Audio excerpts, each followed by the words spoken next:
This is the story of the Kursk submarine disaster, one of the most devastating maritime accidents in modern history. The Kursk, an Oscar-class submarine, was a symbol of Russian naval power. Kursk, the pride of Russia's northern fleet, a massive nuclear submarine, vanished beneath the Barents Sea in August 2000. What began as routine naval exercises turned into one of the most haunting maritime disasters in modern history. Many people say that one of the greatest weaknesses of the Russian Northern Fleet, in fact of the Russian armed forces, is the flow of information. Very few people have an incentive to pass bad news up the chain of command. Rescue missions scrambled against time, but the ocean's grip was merciless. When divers finally breached the vessel's twisted steel, they uncovered a note that revealed the crew's final desperate hours. So, how terrifying was the letter? And what exactly does it contain? Viewer discretion is advised. Stay with us as we reveal the Kursk's last words. Shadows before the Kursk. The Northern Fleet was once the crown jewel of Soviet military power. Stalin himself renamed it, and by the mid-1980s, its strength was unmatched. Nearly 180 submarines patrolled from bases across the Kola Peninsula, the largest naval concentration in the world. These subs carried ballistic and guided nuclear missiles capable of crippling enemy battle groups, striking western coastlines, or even landing forces on foreign shores. For decades, the fleet embodied both fear and dominance, but the Cold War did not last forever. When Mikhail Gorbachev's reforms loosened the grip of Soviet control, cracks appeared in the empire. By 1989, communist governments had toppled, the Iron Curtain fell, and soon after, the USSR dissolved entirely. Boris Yeltsin, elected in 1991 as the first president of the Russian Federation, promised renewal. Instead, his rapid push for privatization handed vast state industries to a handful of oligarchs, leaving ordinary citizens with poverty, shortages, and chaos. The economy spiraled, corruption flourished, and crime filled the vacuum left by a crumbling state. The military bore the heaviest cost. The defense budget was slashed by 95%, leaving the Northern Fleet to decay. Bases rusted, piers collapsed, and once mighty submarines rotted in harbors. By the mid-1990s, only 40 subs remained operational. Search and rescue support vanished, and sailors often went unpaid for months, forcing some to moonlight with odd jobs while officers tapped submarine reactors to keep power running in garrison towns. Environmentalists warned of floating Chernobyls scattered across the Arctic seas. As the ruble collapsed in 1998 and Yeltsin's erratic behavior raised doubts about his leadership, frustration grew into mass protests. Russians longed for stability, yet the fleet, once a symbol of might, stood as a rusting reminder of decline, its fate setting the stage for one of the darkest naval tragedies to come. So, how could a single submarine rise from a decaying fleet to remind the world of Russia's forgotten power? Stay with us, because the answer lies in the story of the Kursk. The Kursk, Russia's silent giant.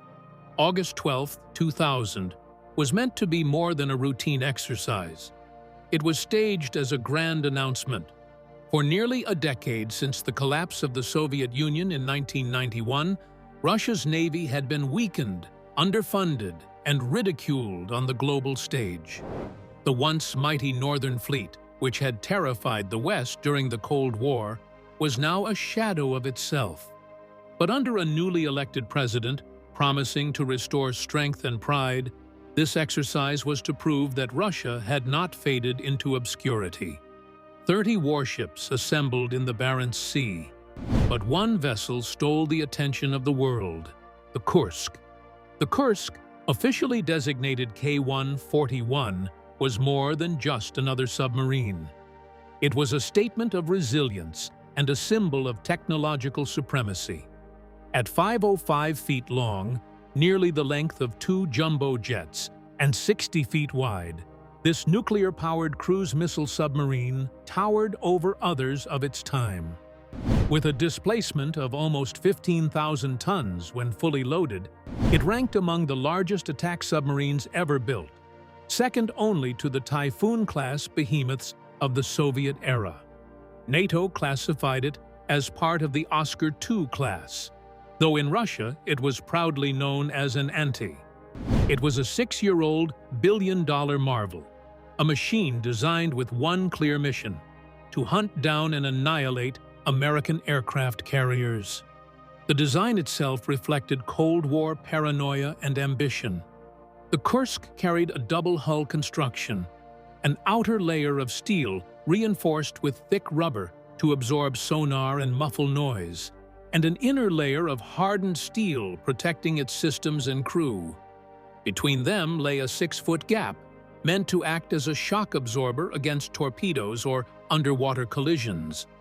In theory, this made the vessel practically unsinkable. Its twin nuclear reactors gave it immense range, while its 7-bladed propeller system made it quieter than earlier Soviet subs, a ghost beneath the waves. But what made the Kursk truly fearsome was its arsenal. It carried 24 P-700 Granite cruise missiles, each one capable of carrying conventional or nuclear warheads. NATO had nicknamed them shipwrecks, and for good reason. One missile alone could cripple an aircraft carrier. A coordinated salvo could wipe out an entire battle group. Alongside these sat torpedoes, including the notorious Type 6576A. These were the giants of underwater weaponry, massive in size, devastating in power, but dangerously unstable due to their hydrogen peroxide fuel. Handling them required extreme caution, an irony given that they were as much a threat to those who launched them as to their intended targets. Yet for all its destructive capacity, the Kursk was also a home. Inside its 9 watertight compartments, the crew lived in conditions almost luxurious by submarine standards. There were rocking chairs for reading, a relaxation space decorated with potted plants, even a small solarium and fish tank to bring light and calm into the steel giant's depths. Such details seem to soften the brutal image of a weapon engineered for war, but they also reinforced the pride sailors felt when serving aboard her. To them, the Kursk wasn't just another posting, it was a fortress, a legend, a reminder that they belonged to something powerful and enduring. This pride was shared by the state itself.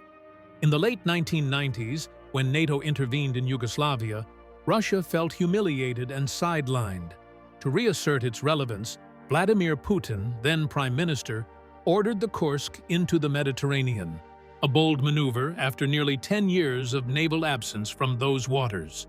The message was clear: Russia was still a force to be reckoned with, and its most advanced submarine was the sharp edge of that warning.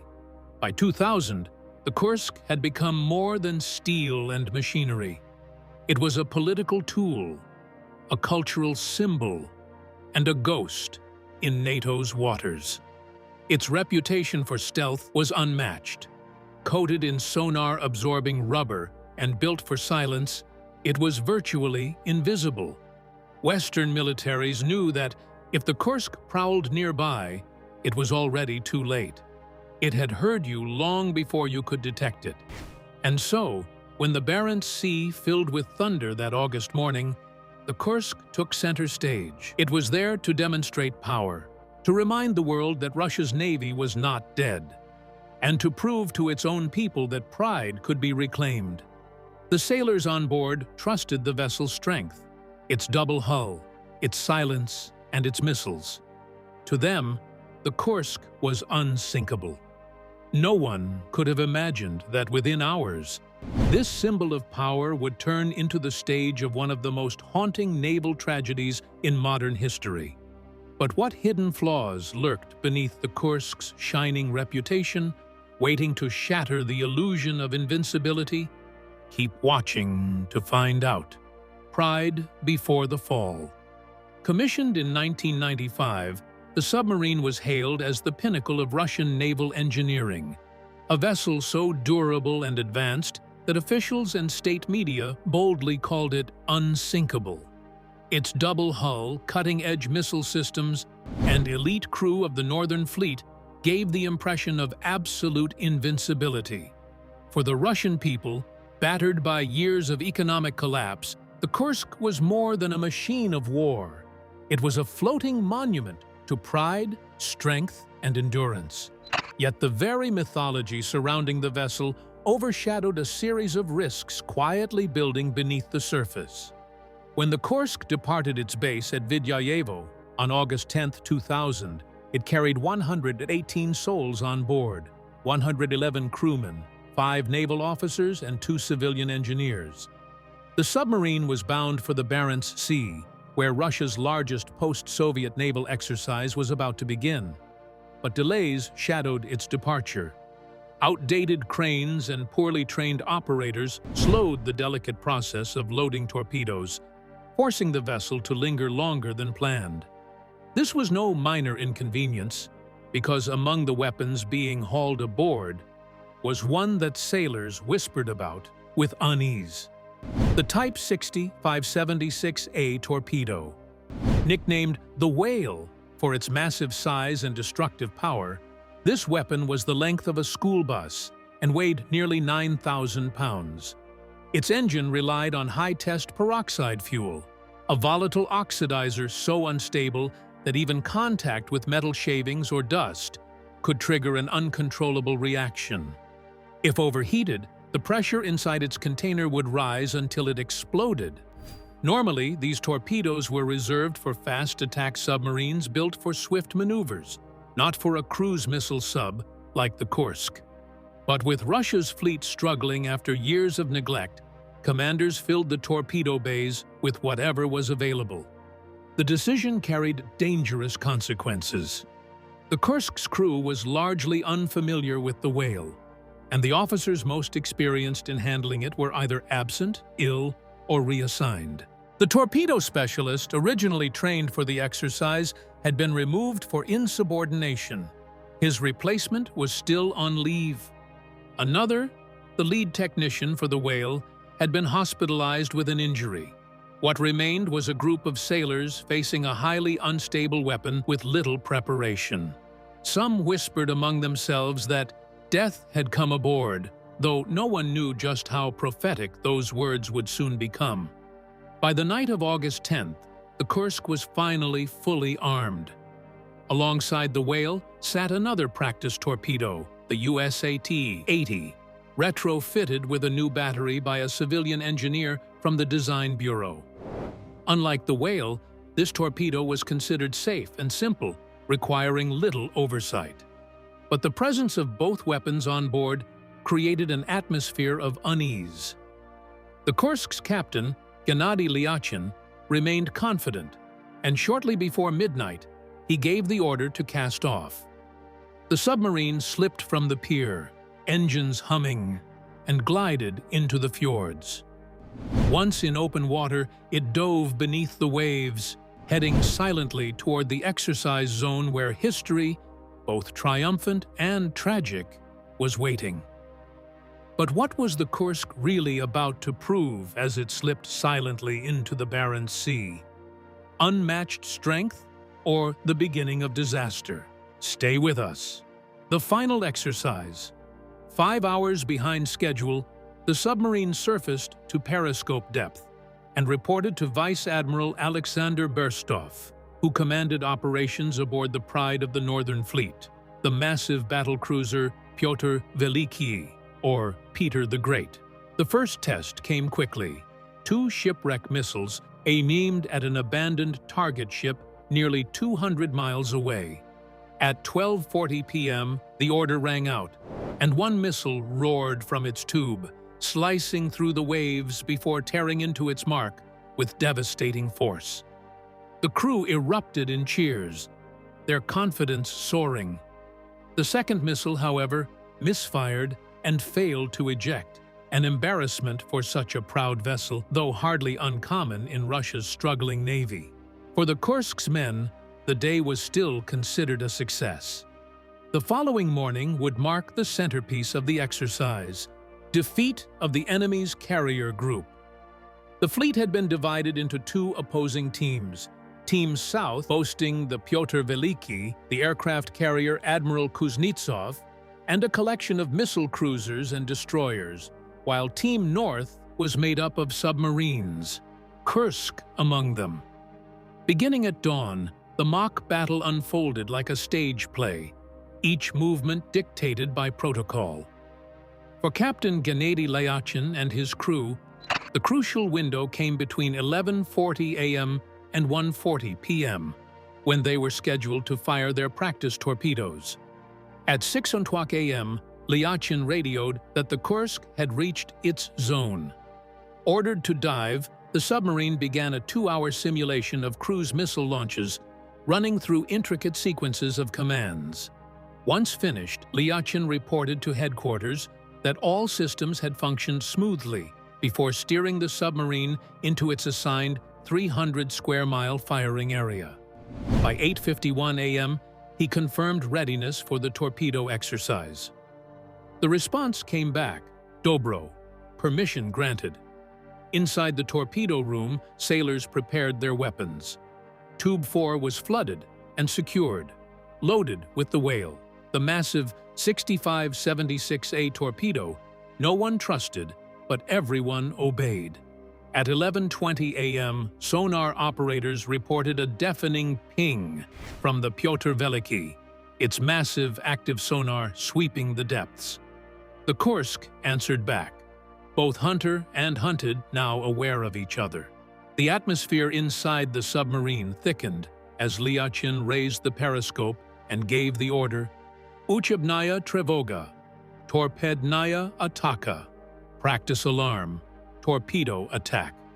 At 11:28 a.m., the Kursk was locked, loaded, and seconds away from firing. The blasts that shook the sea. Then came the moment when drills and routines gave way to catastrophe. At 11:29 a.m., the Kursk prepared to fire its practice torpedoes. But within seconds, the calm of the Barents Sea was shattered. Sensors across northern Europe detected what appeared to be a minor earthquake, registering 1.5 on the Richter scale. It wasn't seismic activity at all. It was an explosion from deep below. Just over 2 minutes later, another detonation followed, far greater in force, the equivalent of several tons of TNT. Seismographs as far away as Alaska and even Africa recorded the blast, measuring it at a magnitude of 3.5.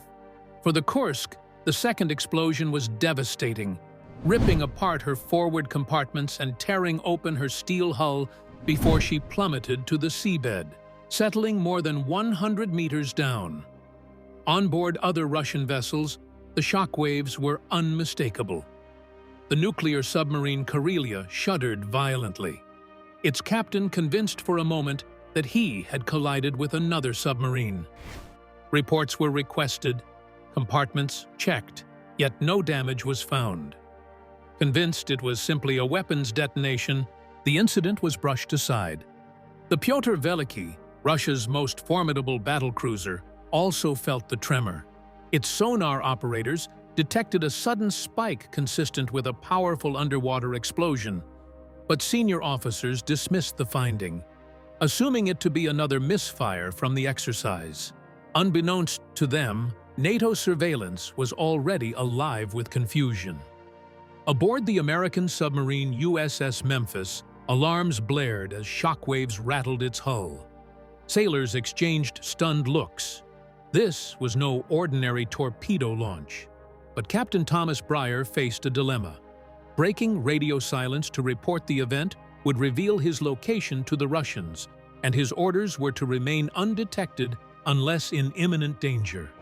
He held his tongue, knowing Allied detection systems across the region, from Norwegian seismometers to hydroacoustic arrays, had also picked up the blast.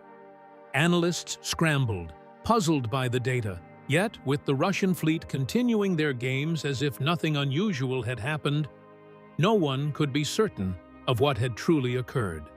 Still, suspicions grew. A submarine disaster seemed the only explanation, but on the surface of the Barents Sea, Russian warships carried on with their scheduled maneuvers, ignoring the silence from the Kursk and the eerie signals echoing through the depths.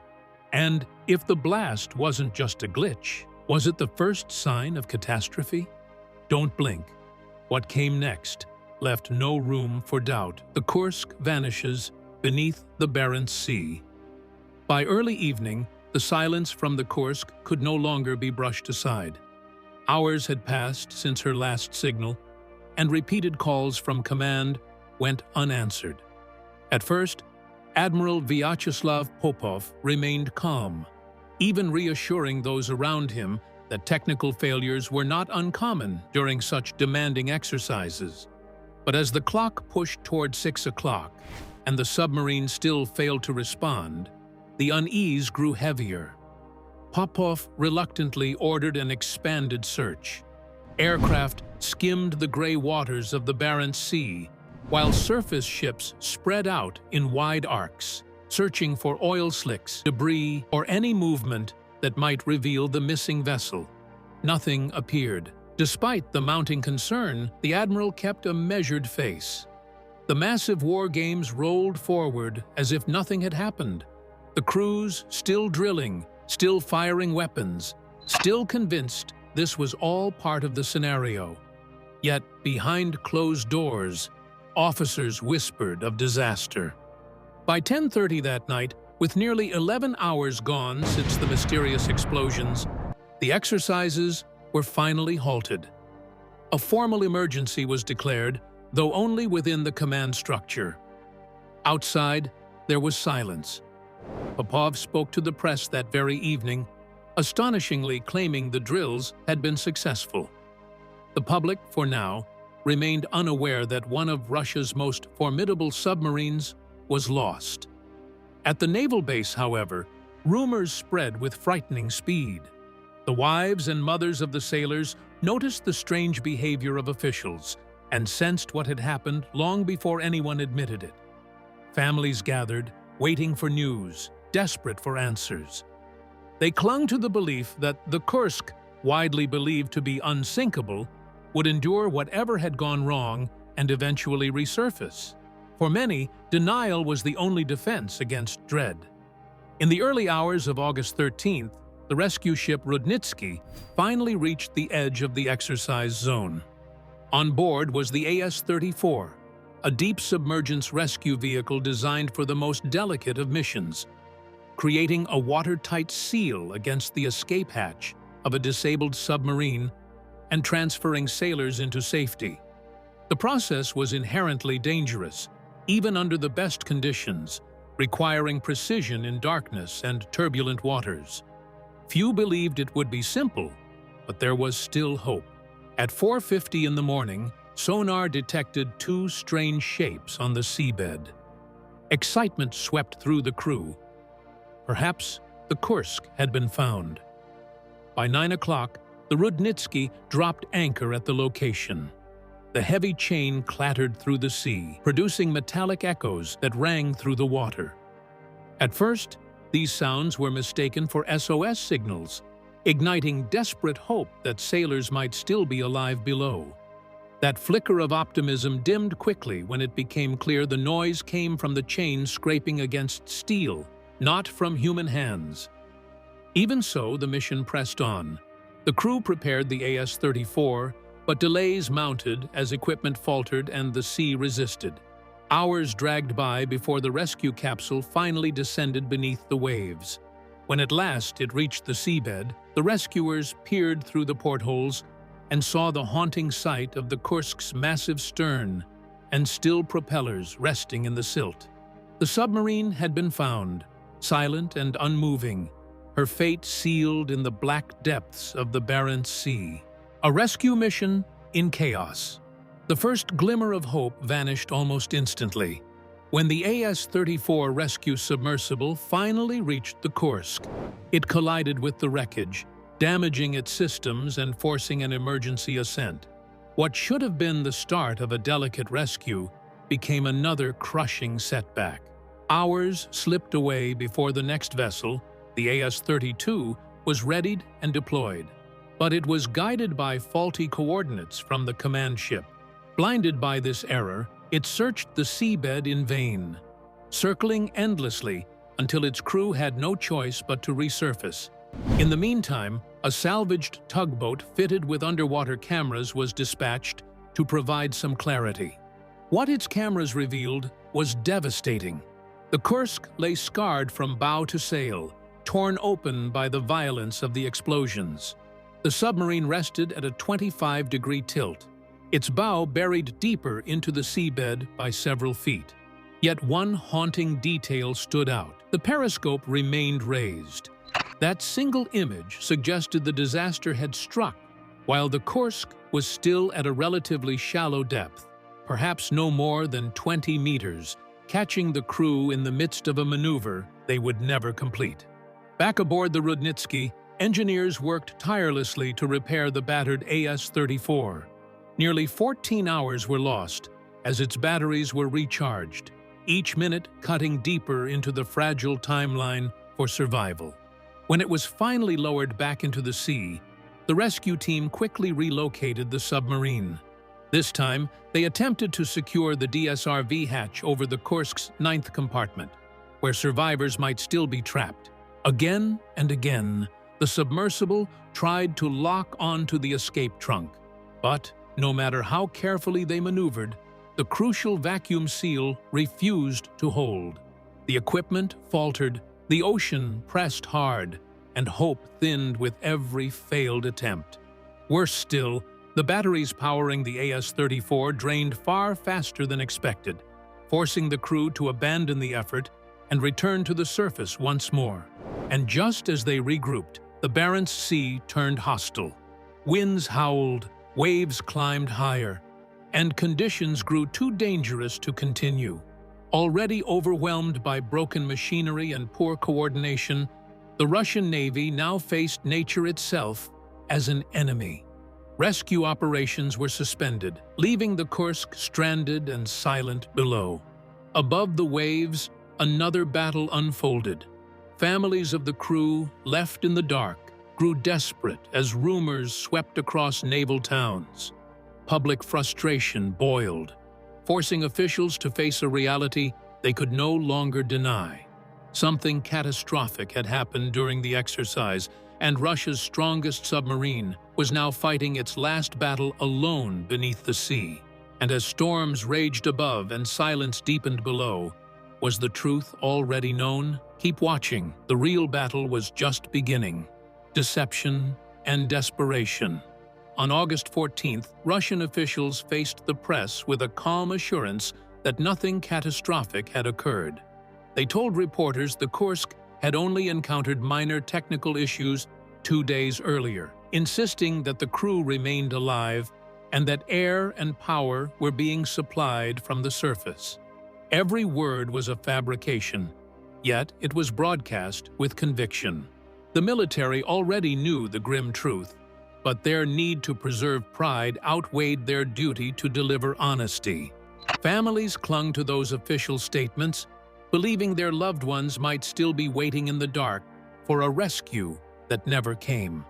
The confident front, however, invited an international response. Within hours, several nations stepped forward, offering assistance in the daunting task of saving the submarine. Norway, the United Kingdom, and the United States pledged their expertise, but Russia dismissed them all, unwilling to admit weakness before the world.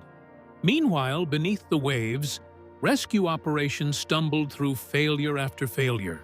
The Russian Navy attempted 14 separate times to secure the rescue submersible's hatch to the Kursk's 9th compartment, the only section believed to still hold survivors. Each attempt ended in frustration, the seal never forming, the minutes slipping away. It was only after this string of humiliations that the Kremlin relented.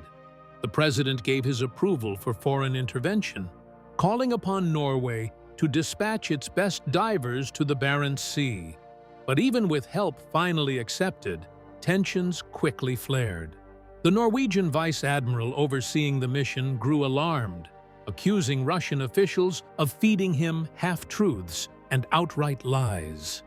In his eyes, this deception risked not only the integrity of the operation, but also the safety of his men. For a moment, it seemed as if international cooperation might collapse before it even began. Yet, after heated exchanges and long negotiations, the disagreements were smoothed over, and Norway's divers prepared themselves to attempt what Russia could not accomplish alone. The haunting note from Dmitry. Within just 24 hours of Norway's divers joining the mission, the mystery of the Kursk gave way to a heartbreaking reality. They managed to unseal the hatch to the 9th compartment, only to be met by a silent tomb. Every one of the 118 sailors had perished. Subsequent dives brought the recovery of bodies, but it was the discovery of Lieutenant Dmitry Kolesnikov that left the deepest scar. The 27-year-old officer, responsible for the turbine room, carried in his pocket a note scrawled in desperation after the initial blasts. His words revealed that 23 men had survived the explosions and had taken refuge in the aft compartments, trapped in darkness and clinging to hope that a rescue might come. The uneven handwriting of the note itself spoke of his struggle, written in near-total blackness, surrounded by fear and dwindling air. The official inquiry later claimed these survivors succumbed to carbon monoxide poisoning within 8 hours, leaving no chance for rescue efforts to reach them in time. Yet doubt soon clouded this conclusion.